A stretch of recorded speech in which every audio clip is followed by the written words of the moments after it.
Charles, do we have any idea why Simon Cheng would have been detained?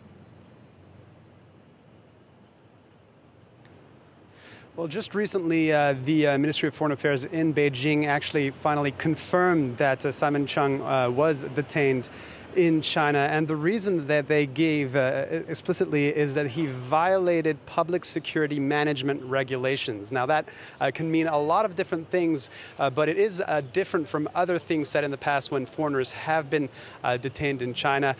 It's not endangering national security, which seems to suggest that this is not about a potential spying charge. So it could mean a lot of different things. So what's been clear over the past few weeks and months is that crossing the border from Shenzhen to Hong Kong, which is what Simon Cheng was doing when he was detained.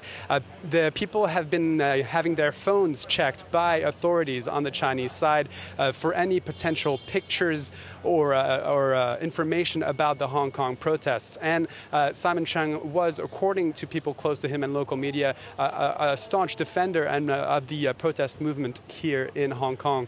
So it could be a form of targeting of the people involved in the protest here. It could also be a form of reprisal for the UK's sort of pointed criticism at China for the handling of the protests. But again, the final word from Beijing is that he endangered public security management regulations.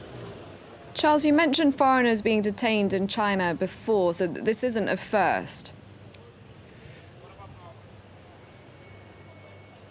No, well, the latest example and the one that seems to fit more closely with this particular example is the example of two Canadian men who were arrested in the wake of the arrest of Huawei's former CFO, Meng Wanzhou, in Vancouver last year.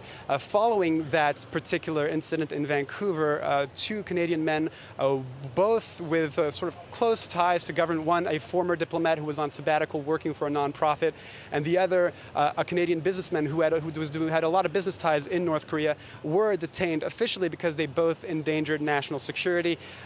So perhaps this is there's a precedent for this from China to basically get back at countries it feels has criticized them unfairly.